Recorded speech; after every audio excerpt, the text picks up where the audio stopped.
Toastmaster, and good evening, club, officer, and our guests. This is an age-old question, you know. Man has always wanted to know what are we made of, how we came into existence, and these are basic things. And the area of physics, okay, is trying to solve that. In fact, they have come to the point that they're making some new discoveries. This is scientific fact. Based on the books I've read, one of them, the most famous one, is by Leon Letterman. It's called the God particle. Now, they found out they have reached the atoms and all the smallest particles they can find. But they have one big question. Where do mass or weight come from? Because they discovered these electrons, these particles, they don't have any mass. They look at it, it doesn't have any mass. It doesn't have any weight. They found out it's just energy. And they are perplexed. How come we have mass? How there are things that are heavier and there are things that are lighter, like a rock and a feather. They found out that when atoms are formed, the path of the nucleus, whether bigger or smaller, if it's small, if it, the path, the way it revolves around the atom, if it's closer, the object is smaller, it can be a feather. If it is larger, it can be a stone. But then they can explain how it comes about. The problem now is they need to explain where do particles get mass or weight, because when they divide everything, remember they try to divide into the subatomic and smaller, it suddenly what? Disappears. All they see is energy. Consider one example, and in the book, the most famous one, the electron neutrino. It's a very funny thing.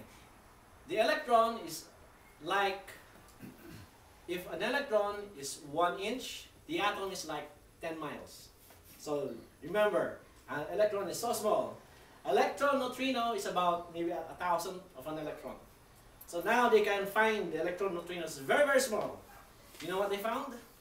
It has no electric charge, it has no strong or electromagnetic force, no size, no spatial extent, its radius is 0, it may have not mass. Why does it exist? They can't find it. They're absolutely perplexed. It's like a poem, little neutrino in the world with the speed of light. You're hurled. Remember, they are traveling by speeds of light in the atoms, you know, the energy. No charge, no mass, no space dimension. Shame, you do defy convention.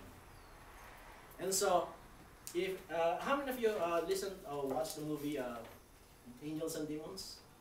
Tom Hanks, if you remember that. The first introduction, if you still remember, there was a big lab, and they were like shooting particles. That's actually true. That's in Europe, the Large Hadron Colliders, about $8 billion. They are, do you know how they discover these particles? The only way to discover these particles that I'm talking about is to collide them. You see, an atom, to see the atom, you see it as a whole. To see the inside of an atom, you have to collide them. And then when you collide them, they create an explosion, and then they just find, and then they get characteristics. So they have to collide them. This is a very huge thing in Europe. And until now, they have not found it. The final thing is, it was named, and they said, we must try to justify the existence of something, and they put it the God particle. Because they said, this particle seems to exist, but we don't know how it exists, we don't know why, you know, we can't understand it yet, but maybe we'll just say that, you know, it exists somewhere, and that's their definition. Right now, you ask any scientists, what is matter, what is made of, they will say they don't know. They cannot find any proof. All they say, it's just, you know, there's energy around, it's magnetic force, but they cannot answer where it's made of.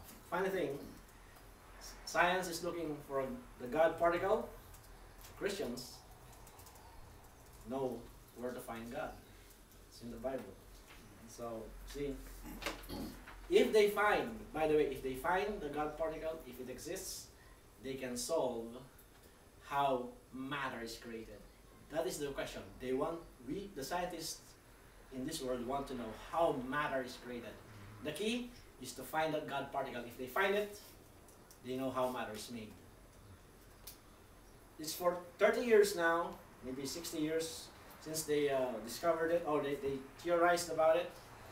They cannot find it. I don't know. I believe it's in the realm of spirituality. Where science cannot reach it, they are already reaching the boundary where God is spiritual. And that's why this guy, they are frustrated. The book is entitled, If the Universe is the Answer, What is the Question? That means they have an answer, the universe, but they don't know how to ask the right questions.